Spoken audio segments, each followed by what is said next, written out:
I want to continue talking about bifurcation stenting, and I want to show cases of two-stent techniques. This talk complements prior talks I've given regarding bifurcations, especially my last talk, bifurcation left main stenting. First, I want to show a case of tap, which can be applied to most bifurcations, including all angles, and is the simplest and can be the most elegant two-stent technique if well done. This is a case of true OM bifurcation stenosis, where the two branches are large. Whenever you choose to do two-stent strategy, you have four options. Tap, T-end protrusion in a plant fashion. And if you do it properly, you will have minimal to no protrusion, and it may be applied to any bifurcation angle, unlike what some operators may tell you. Number two, the perfect T or NanoCrush, which does require a steep bifurcation angle of over 60 to 70 degrees, close to 90 degrees. Number three, single kiss or double kiss MiniCrush, where the overhang of the stent in the main branch is 2 to 3 millimeter and it gets crushed, versus less than 1 millimeter in the NanoCrush technique. And the fourth technique is the culotte. My preferred two are the tap and the NanoCrush because they are simpler, faster, and lead to least metal overlap. Tap has similar initial steps and planning to culotte, but finishes sooner and faster with less metal overlap. That's why whenever I think of using culotte, I would rather use tap. Tap is actually very similar to provisional ballooning. It involves very little steps beyond just provisional ballooning, and that's why it's one of my preferred techniques. So in this case, the angle is shallow, so the NanoCrush cannot be applied. So we have to decide between tap or single kiss or double kiss MiniCrush. I chose here tap. And tap is very similar to provisional ballooning. You stent into one of the branches, the branch that has the most severe disease, and the branch that matches the most the size of the proximal main branch. Then you rewire, position your stent simultaneously with the balloon, and do simultaneous stent balloon practically. Here we stented into the upper branch first because this was the most critical branch. We did not predilate the lower branch. In general, in true bifurcation, we predilate the side branch in about 50% of the time, only when that side branch is critically stenosed and when we think it's highly likely to occlude. Otherwise, predilatation may cause dissection of that side branch and may make it harder to rewire. So in this case, we did not predilate it.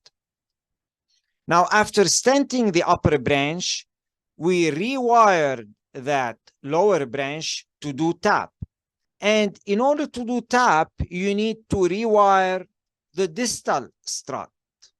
So ideally, you create a sharp and large bend on that wire. You go distally into the main branch. You may even J that wire in the main branch. Then you pull back and try to hook the distal strut. And it's very important to ensure you're not going behind the stent struts. And the way you do that is by making sure you're twirling the wire all the way, and you're making sure that wire can be twirled freely in the main branch proximally and distally. You're not getting behind the stent strut at any place. Also, it's very important to do pot with a larger balloon before you rewire. We did pot with a 2.75 millimeter balloon while the stent was 2.5 millimeters. And here you see the importance of distal strut wiring and ballooning. When you wire the distal strut and you balloon, that balloon will lift up the main branch stent and will make it scaffold the upper arm of the side branch. See here, after ballooning, that upper arm has been scaffolded by the main branch stent. So much so that when we put our side branch stent, we don't have to protrude it much into the main branch vessel. So look how that stent changed in morphology after we ballooned through the distal stent struts. So when you wire distally and you balloon, that balloon will lift up the main branch stent and make it scaffold the upper arm, which is the arm that is most difficult to cover in TAP stenting. You cover that with the main branch stent, and then it's easy to have a side branch stent with minimal protrusion. Also, the pot, it doesn't only oppose the stent well proximally and make it easy to rewire without going behind the struts, it also lifts up that stent and contributes to making it scaffold that upper arm. Both pot and dilatation through the distal strut create this upper arm scaffolding and can allow you to have the perfect TAP with minimal protrusion. And this is how the main branch stent looks after pot and after side branch ballooning through the distal stent strut. Then we can position that side branch stent and deploy it with very little protrusion. And this is what we did here. And you can see after deployment, we have very little protrusion in the main branch. There is very little neocarina. Then after we deployed our side branch stent, we do kissing balloon with the same stent balloon and with the balloon that is stationed in the main vessel. No more rewiring. It's basically the same rewiring that you did initially that serves for stenting as well as for kissing balloon. It's basically as easy as provisional ballooning. And instead of doing kissing balloon with 2 balloons as in provisional, you do your kissing balloon with the stent in the side branch and the balloon in the main branch. And that final kissing balloon will create a streamlined flow in each one of the branches and will center whatever neocarina you might have. And this is the final result here. And notice how shallow that angle is. We got a great result with TAP with almost no protrusion despite an angle of 20 degrees because we did proper pot and we did a proper rewiring through distal stent struts. And we use the stent boost technology to position the side branch stent. This is another case of OM bifurcation. It's complex true bifurcation with a lot of extensive disease. We decided to do TAP as well. Here the angle is steeper. It's in the 60 to 70 degree range, which is again not necessary in TAP. You can do it for any angle. It was more difficult to wire the circumflex than the OM in this case. So we decided to do our first stent in the circumflex and do our TAP stent in the OM. So we did our first stent in the circumflex, then we did pot, then we recrossed the distal struts and ballooned. And after we ballooned, we lifted that main branch stent, as you may see here in this illustration. Then it's easy to position the TAP stent with no protrusion as the upper arm is already scaffolded by the pot and by the distal strut ballooning. We pulled a little bit the stent from this position and we deployed it. You can see how it looks here. Very little to no neocarina. And after deploying the side branch stent, we pulled the stent balloon and did high pressure inflation. Then we did simultaneous kiss with the balloon stationed in the main branch. Then we finished with a final pot. But when you do the final pot, make sure your lab has 6 millimeters balloons and make sure under stent boost, you're not extending the pot to the carina. And this is the final result.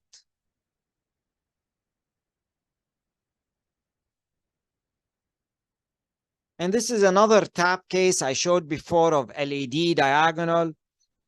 See how the diagonal tap stent is positioned perfectly after you've done pot and ballooning of the side branch through distal struts. You have no protrusion in the main branch in this case. That's why you can get such an elegant result with tap, even in narrow angles, even in small vessels, like the vessels here I showed, 2.25 millimeter vessels. So much so that I don't feel the need to complicate the case and do culotte, which will involve more steps and will involve more metal overlap. With culotte, you will make that stent land here and have double circular layers of stent in this area. Note that all the tap cases I showed were done through a 6 French guide. You can position simultaneous stent balloon through a 6 French guide as long as both are 3 millimeters or less, or even if one of them is a 3.5 millimeter and the other is a 3 millimeter or less. This is another case. This is an 86-year-old female who presents with progressive exertional angina and now is presenting with non-STEMI. Her echo shows an EF of 25 to 30% and moderate aortic stenosis. Cath done at outside hospital shows severely calcified distal left main and ostial left circumflex disease and occluded right coronary artery. She has an LVDP of 15 and she's referred to us for impella supported left main PCI. This is the outside angiogram. You can see severe ostial circumflex stenosis. And you can see here severe ostial circumflex and distal left main. Their views did not open perfectly the bifurcations. So the first step in your procedure would be to actually take more views, steeper views, up to 45-degree cranial and 45-degree caudal to better open that bifurcation. So as we open that bifurcation, we can see now that the disease does involve the distal left main, not just the ostium of the circ, and it does involve the LAD. The disease does extend to the ostium of the LAD. And we did IVUS here, and the IVUS shows that the ostium of the LAD is involved. It's 3.3 millimeters square, so it is a true 111 true bifurcation. And we can see that there is an arc of calcium of close to 270 degrees. Now the decision is, 1, what bifurcation technique? 2, should we use atherectomy or lithotripsy? And 3, should you use LV support? Remember, those are the 5 left main questions you should always ask yourself. So yes, I would use here rotational atherectomy. And in terms of 2 stent techniques, you have the following 4 options as discussed earlier. And I favor perfect T NanoCrush or inverted tap, then MiniCrush, SK or DK. Tap can be done here. The problem is, however, the most critical branch is the left circumflex. So you need to put your first stent in the left circumflex if you're doing the tap technique. The problem, however, is that left circumflex is much smaller than the left main. The left circumflex is about 3 millimeter, whereas the left main by IVUS is about 4.5 millimeters. So it will be hard to do your first stent left main to left circumflex, then do your tap stent in the LAD. You will have to do your first stent in the LAD, then do your tap stent in the circumflex, but there is a risk of losing that circumflex in the process because it's very critical. So you have to either choose the NanoCrush or the SK or DK-MiniCrush. The main downside of tap versus crush is that with tap, the side branch may temporarily occlude after your first stent, and it may be difficult to rewire it. With crush, you will never occlude any branch. With TAP, the side branch may temporarily occlude after you deploy your first stent, and it may be difficult to rewire it, especially when it's critical, as in this case. With Crush, you will never occlude any branch, as you always have a big bulky device in both branches. In this case, the angle is about 90 degrees, so it was favorable for the perfect T NanoCrush technique. And remember, the perfect T NanoCrush technique has very similar step to the standard single kiss crush, but it leads to a lot less metal overlap. Same steps between NanoCrush versus MiniCrush, but a lot less metal overlap with NanoCrush versus MiniCrush. Regarding support, I look at the two most important features. Hemodynamics, this patient has stable hemodynamics with normal LVDP. In terms of complexity, I do need to do rotablation. However, I'm going to try to simplify my stenting technique. I'm going to try to use the NanoCrush Perfect T. So I have half point for the complexity. It is true that the EF is low, there is moderate AS, the RCA is occluded. That's why probably most US operator will choose to use support. But in this case, because the hemodynamics are stable and I'm simplifying the complexity of the case, I decided to do transradial 7 French with no LV support at all. So I started with wiring the LAD and do rotablation, left main into the LAD. Then I wired the circumflex. And after good prep of the left circumflex with high pressure non-compliant balloon and 3 millimeter cutting balloon and good prep of the left main with high pressure non-compliant balloon, we positioned our left circumflex T stent, 3 millimeter left circumflex stent, while a 4 millimeter balloon is positioned in the left main and ready to crush any tiny nano protrusion. And after I deployed my T stent in the left circumflex, then we're ready to crush any tiny protrusion.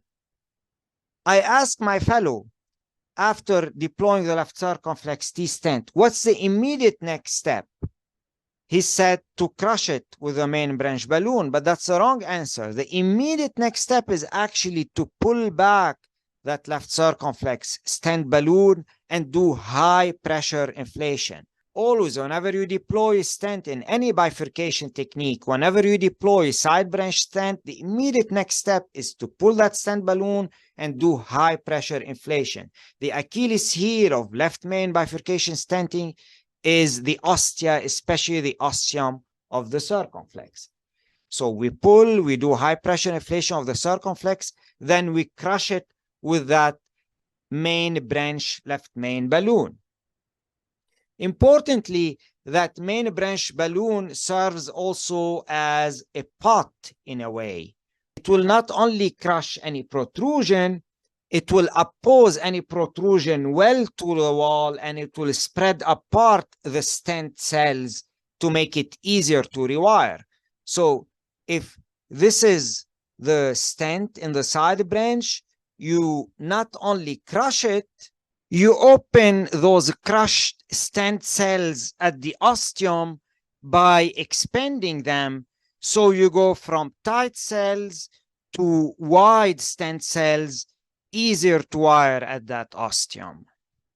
And see here how we did really a NanoCrush. We covered the upper arm well, which is always the arm that is most difficult to cover, while there is minimal protrusion at the lower arm, less than a millimeter. So this is the NanoCrush as opposed to the MiniCrush. And when you're doing the NanoCrush, after you crush it with a balloon, you just position the stent immediately afterward. There is no need to rewire after you crush the stent with a balloon, and there is no need to do a first kiss as in DK-Crush. The idea of the first kiss and rewire that you do with DK-Crush, it is done for something like this. The idea is to open the layers of the crush stent before you place a second stent, so that it's easier to eventually do the second rewiring, because the second rewiring, instead of it being through 2 stent layers or even 3 stent layers, it will be through 1 stent layer, because the first rewiring and ballooning open that. So after you position that main stent, you rewire through only the red stent, since that blue will have been opened. But with NanoCrush, well, we don't have layers covering that ostium. We only have 1 layer toward the lower arm. Well, but we don't have layers here. So there is no need to do that first rewiring and kissing inflation.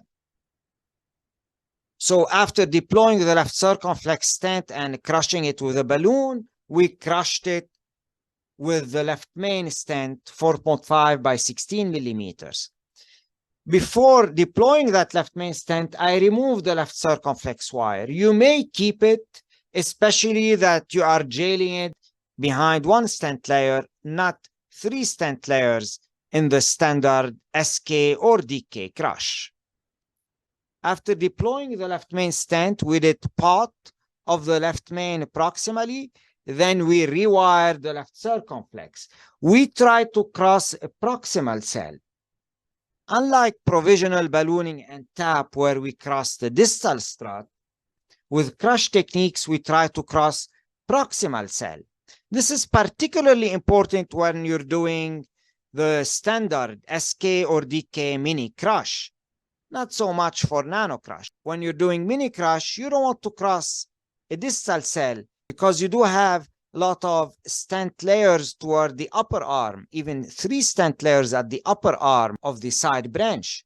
So if you cross the distal cell and you balloon, you'll create even more stent layers in that upper arm. So you want to cross non-distally. If you're doing NanoCrush, that's probably less important, because you don't have a lot of layer at that upper arm. Anyway, we did cross proximally here, and you can see that we fully covered the left circumflex, ostium, especially the upper arm, and we do not seem to have much of a crushed area. We're not more dense here than here. We don't have a crushed stent layers here. And after rewiring, we did the sequential then simultaneous kiss, meaning sequential high pressure inflation in the circumflex, then in the LAD, then simultaneous 10 to 12 atmosphere kissing balloon inflation. And this is the final result here.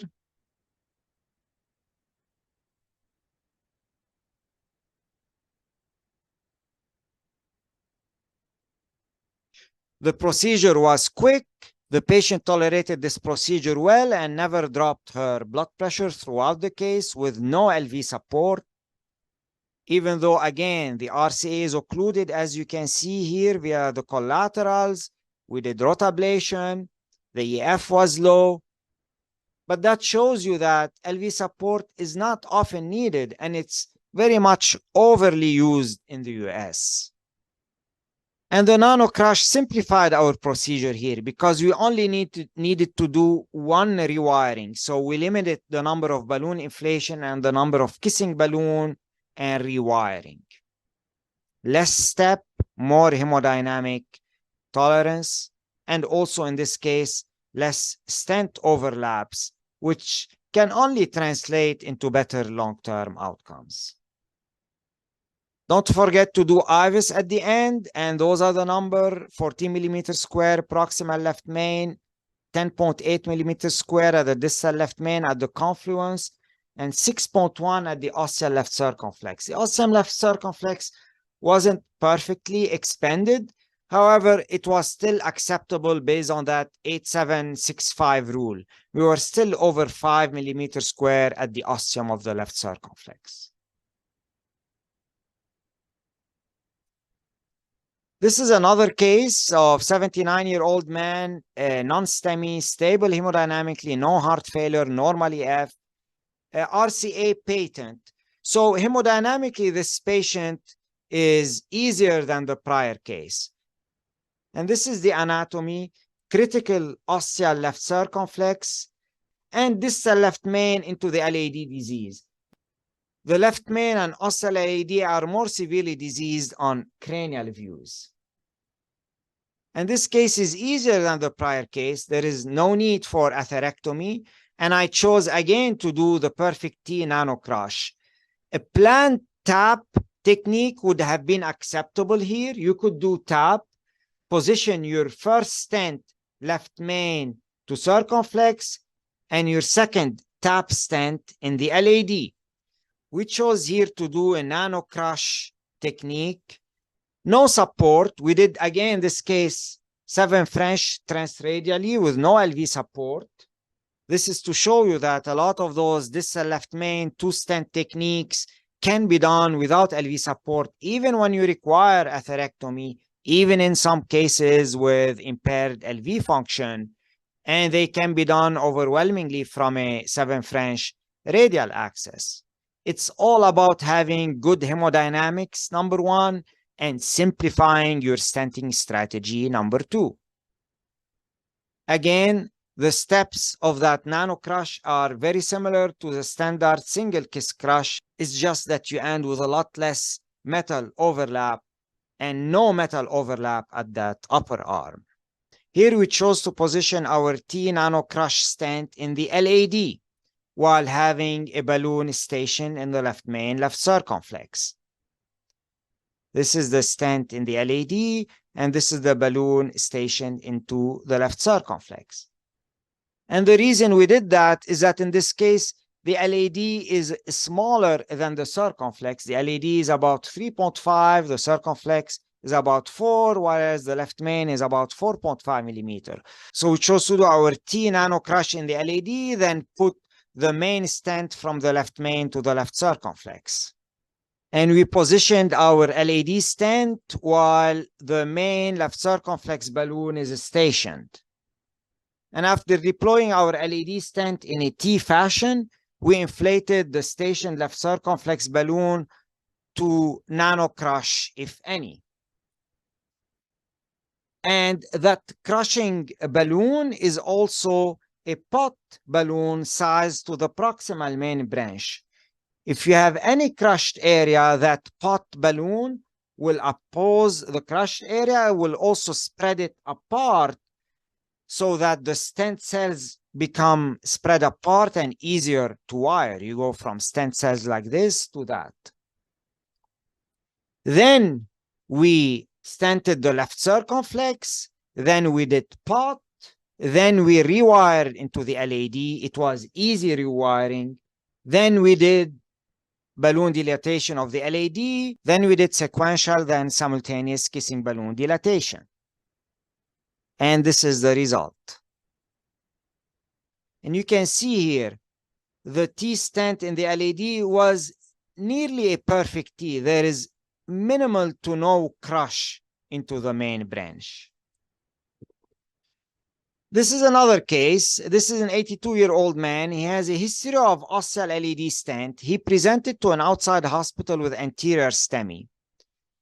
He was found to have an underexpanded LAD stent with thrombosis and an occlusion of that LAD. And he had also severe ostial left circumflex disease, and he had a subtotal ostial RCA stenosis with collateral from the left circumflex. So at the outside hospital, they wired that LAD and dilated it to reestablish flow. Then they sent him to us for left main bifurcation stenting and RCA stenting. His blood pressure was 120s, but LVDP was 30 millimeter of mercury. At the outside hospital, they chose to place Impella, although probably to me that was not necessary. All he needed is, after opening the LAD, just some diuresis. So he came to us, and this is his angiogram.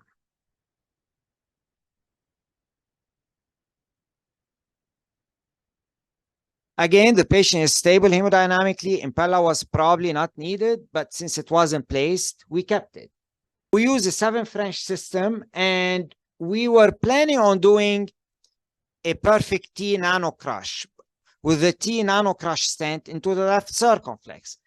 But before that, we prepped both vessels very well with high pressure non-compliant balloons, and we did 3.5 millimeter lithotripsy into this underexpanded LAD stent. We could have also done rotablation. That was an option as well. It seems the angle was favorable for NanoCrush in that view. However, after we wired and positioned balloons, it was obvious that the angle is more in the range of 50 to 60 degrees, unfavorable for a perfect T NanoCrush. And here's an important point. The risk with NanoCrush is always not covering the ostium upper arm. If you insist on doing a NanoCrush in a case of a shallow angle, you may miss that upper arm. With the tap technique, it doesn't matter the angle. But with NanoCrush, the angle is important. You do want the angle to be steep, 70 to 90 degrees.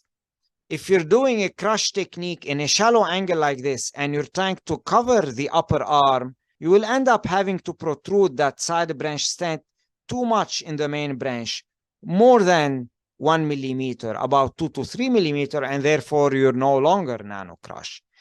The risk with NanoCrush is always not covering the ostium upper arm. If you try to do it at an angle less than 70 to 90 degrees, you will miss the ostium.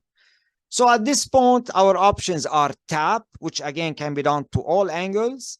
And you can do tap stent from left main to the LAD, then rewire into the circumflex and position your tap stent in the circumflex. Or you can do SK or DK-MiniCrush or culotte. The best would be, in my opinion here, tap. However, I chose in this case SK-MiniCrush. It's good to have versatility and be facile in using multiple techniques. So use the single kiss MiniCrush. So what we did, we deployed that 3.5 millimeter left circumflex stent while having a balloon station in the left main LAD. And you can see here, because of the shallow angle, in order to cover the upper arm of the left circumflex, which is always the most difficult arm to cover. Always remember, in bifurcation, upper arm is always the one that is more difficult to cover. So in order to cover the upper arm, you need to protrude that stent significantly in the left main by 2 to 3 millimeter. So this is MiniCrush, no longer a NanoCrush. And after we deployed the left circumflex stent, we crushed it first with a balloon that you can size it enough to serve also as a pot. And then we crushed it with a stent. And that is the difference between that single kiss crush that I did here and DK crush. In single kiss crush, you crush with a station balloon, then you directly crush with the stent in the main branch. In DK crush, after crushing with a balloon, you rewire the side branch, you balloon that side branch, and you do a kiss. Then you crush it with a stent. The idea is with MiniCrush, with that crush stent, you already have a layer of stent covering the ostium. Then you're going to put a second layer of stent in the main branch.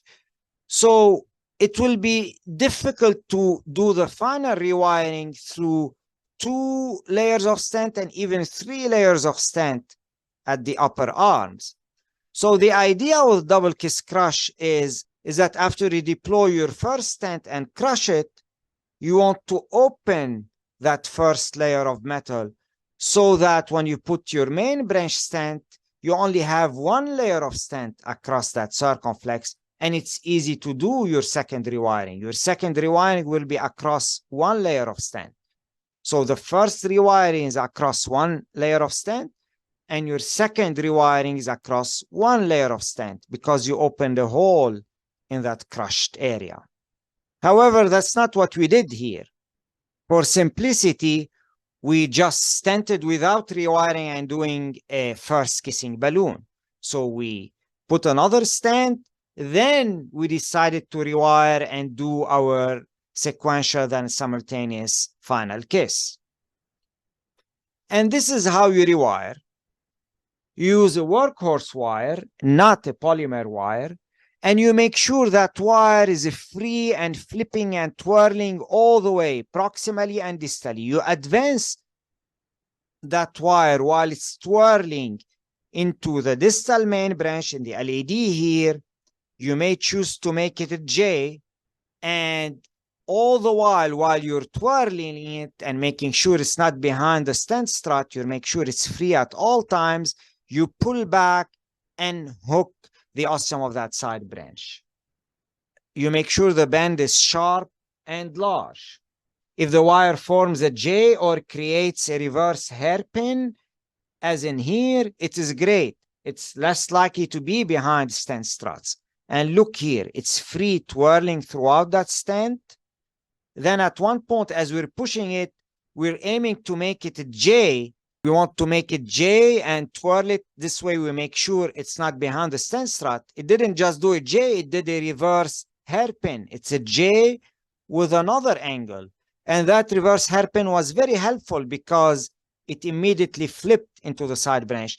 And I was certain I'm not behind the stent strut with that. That was our second wiring attempt. Our first wiring attempt, which is this one, was actually behind the stent strut. And you can tell we weren't able to twirl that wire freely. And it felt like it was stuck here. And the wire couldn't twirl freely. And we tried to advance, after we wired, we tried to advance a balloon, and the balloon was getting stuck here. So we knew we were behind the stent struts there. So when this happens, one, redo a pot. One reason why your wire may go behind the stent struts here is one, poor technique. We weren't twirling it properly and making sure it's free. But two is that you didn't do a good pot. So we had done pot with 4 millimeter here. So we redid pot with 4.5 millimeters. And we used better technique, potentially sharper angle with more twirling as we're going through and with more insistent on making the wire form a J. Another idea when you rewire, in order to know whether you're behind the stent strut or not, pull back a little bit on that wire and see how it feels. If it feels tight or scratchy as you're pulling it back, then that's a hint that you're probably behind the stent struts. Now, after you rewire, you try to advance a balloon in that side branch, and a couple of issues may arise. If the balloon gets stuck in the main branch before you reach the side branch ostium, for example, it gets stuck here, then you know your wire is behind the stent struts at this level. Don't try to keep pushing the balloon. You need to probably redo your pot with a larger balloon and rewire. Now, if your balloon gets stuck at the ostium of the side branch, at the center of the ostium of the side branch, then it's probably that it's getting stuck through all those overlapped stent cell layers. So in that case, you may need to balloon your way through. So if that balloon, 3 millimeter balloon doesn't go, well, you should try to start with 1.2 millimeter threader balloon, then 2 millimeter balloon, and make your way through. And that's what we did in this case. We tried initially 3 millimeter by 8 balloon. It didn't go, but I saw it was getting stuck in this area. I knew it was getting stuck not because of being behind the stent strut, but because of all the metal layer overlap. So I ballooned my way through, starting with a threader balloon. Now, if the balloon gets stuck at the side branch, but at the edges of the side branch, then it is very possible that you are behind the stent struts. Then in that case, you do need to rewire plus or minus, preceded by a repeat pot. So where the balloon gets stuck tells you whether you're behind the stent strut or you're just having issues crossing metal layers. If you're behind the stent struts, you should not be doing guide liner and getting extra support and using small balloons and dilating your way through. All you'll be doing in that case, you'll be going behind the main vessel stent struts or your side vessel stent struts, and you'll be crushing that stent. So after progressive side branch dilatation, we did our sequential high pressure inflation in the circ, then high pressure inflation in the LAD, because the LAD stent by now has been distorted by all those left circumflex dilatation that we've done. Then we did simultaneous 10 atmosphere kissing balloon dilatation. And this is the final result. Note that throughout the case, the patient's blood pressure never flattened. He continued to maintain a very good pulse pressure, indirectly indicating that he really did not need the impeller support for that procedure at this point. This is another case. This is an 82-year-old woman who had out-of-hospital VFib arrest, successfully resuscitated. Her EKG shows a transient diffuse ST depressions, particularly in V2, V4, with ST elevation in AVR and V1. Already the EKG suggested severe left main disease with a critical culprit in the circumflex because the ST depression was most pronounced in V2, V4, suggestive of a posterior injury. Now we took her to the lab. At this point, her ST had nearly normalized, but she was in shock. She was requiring a small dose of levofed, and her LVDP was 28 millimeter of mercury. And this is her angiogram. Indeed, like we expected, she had a thrombotic ostial critical left circumflex stenosis with severe left main disease. The disease was extending to the distal left main and probably to the ostium of the LAD. So what should we do here? We need to do a complex left main bifurcation stenting in a patient who's hemodynamically unstable. So in order to do that acutely, you can expect that this patient will need LV support and potentially will need intubation, considering the hemodynamics, in order to tolerate that complex intervention. However, and here is the importance of thought process and timing the procedure. Since the EKG has nearly normalized, and since that left circumflex has TIMI3 flow, and since she is somewhat stable from a tissue perfusion standpoint, and she's not requiring intubation and is not in severe failure, we decided to diurese her, then bring her back for PCI next day to allow her to tolerate PCI without a need for LV support and without risking decompensating her into a full-blown, more severe shock and a full-blown pulmonary edema and intubation. That's what we did. So we brought her back next day after several liters of diuresis. Her LVEDP had normalized by then. Her LVDP was 10 millimeter of mercury. And we decided to do the case with no support. And we decided to focus on the culprit left main, left circumflex, and avoid fixing acutely the non-culprit mid to distal LAD to allow her to tolerate PCI. So notice the importance of timing and strategy in this case. And I'll tell you, she did tolerate our two-stent strategy with no issue, just by waiting an extra 12 hours. Now, what stent bifurcation technique would you use here? Again, the four options. You can do TAP in a plant fashion with minimal to no protrusion, or Perfect T, NanoCrush, or the MiniCrush, whether SK or DK-MiniCrush. My favorite options are always those first two because they are simplest, especially in this patient who is tenuous hemodynamically.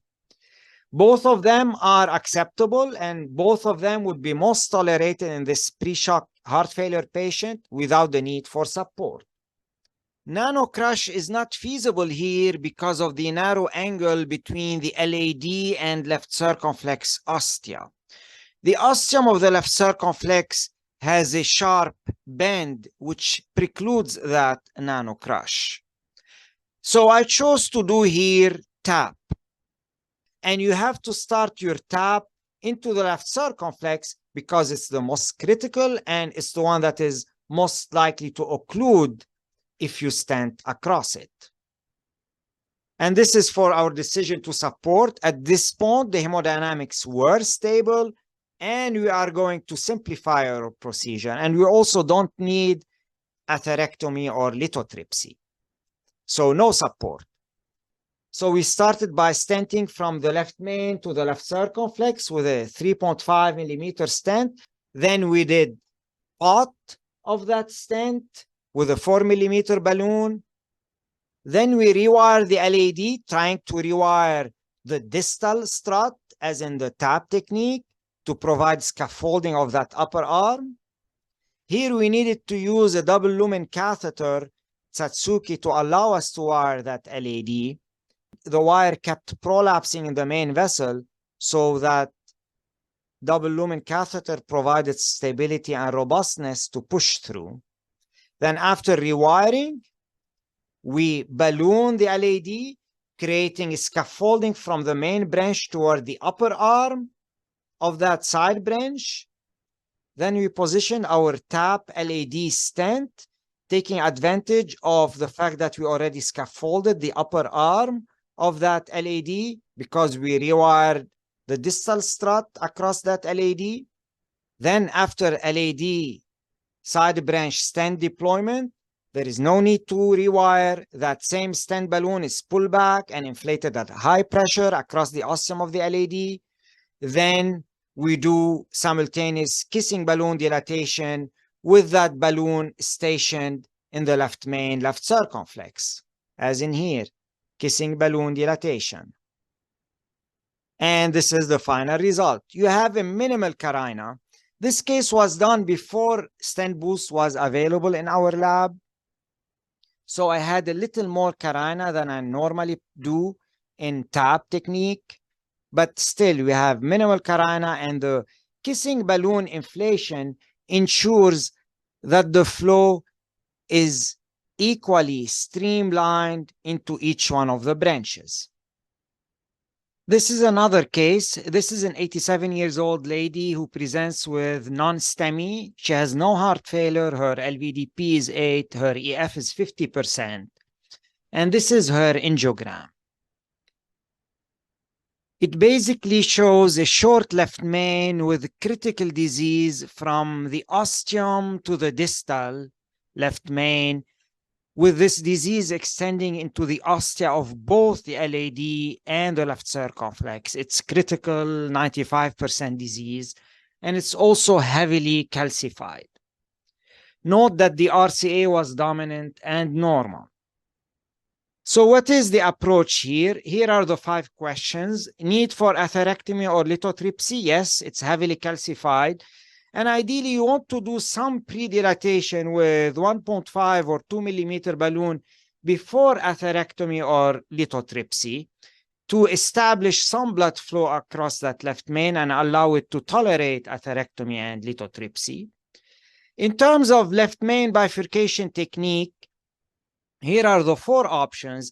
NanoCrush here is not an option because the angle is not favorable. It's less than 70 degrees. Tap is an option and crush is an option. Tap is not ideal here. The reason is in tap, I say that the first stent should go into the branch with the most critical disease in order to avoid losing it if you stent across it. However, if both branches have critical disease, then wherever you put your first stent, you will tend or risk losing that side branch you're stenting across. So when both branches have critical 95% disease, tap is still a reasonable and a good option, but it is no longer my preferred option. The same risk of temporarily occluding a branch may be seen with culotte as well, which has the same initial steps as the tap technique. Crush techniques become advantageous in this case because with the crush techniques, you never risk losing any of the branches. You consistently have either a balloon catheter or a stent in each of the branches and you never risk losing them. And that's the reason here I prefer to go with the crush technique. And I use the DK-Crush technique. Now, the third question, do you need LV support? Her hemodynamics are stable. However, it is a complex bifurcation left main where I will need to do a long DK-Crush and I will need to do lithotripsy or rotational atherectomy. And she has multiple of the minor factors. One concern is that the disease is also ostial, and I do expect some prolonged off and on guide ventricularization. Nothing leads to more hemodynamic compromise than prolonged left main guide ventricularization. It's my obsession. So that was one concern here. Another major concern is this, the seventh idea that I did not mention in a prior talk. When you expect difficult wiring and you have a critical 99% stenosis, you expect that left main flow to shut off during wiring, and therefore you expect hemodynamic collapse during wiring even before you get a chance to balloon. That's even more so the case if you expect difficulty advancing a balloon and you expect I may need to rota before I balloon. So for those reasons, because I didn't know how the patient's hemodynamic will be just with wiring, I also considered more highly LV support. So I had complexity among the major factors, and I had multiple of those 7 factors: guide ventricularization and the difficult wiring plus critical stenosis. So I decided to use here Impella CP support. One favorable feature for Impella CP that I mentioned here is that this patient was short, so I was able to use a single axis 14 French sheath for both the Impella and the guiding catheter.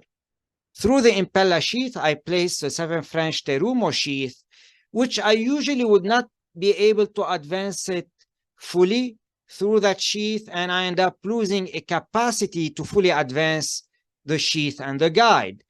So it only works, that single axis technique, in short patient, likely less than 5'6", 5'7" in height.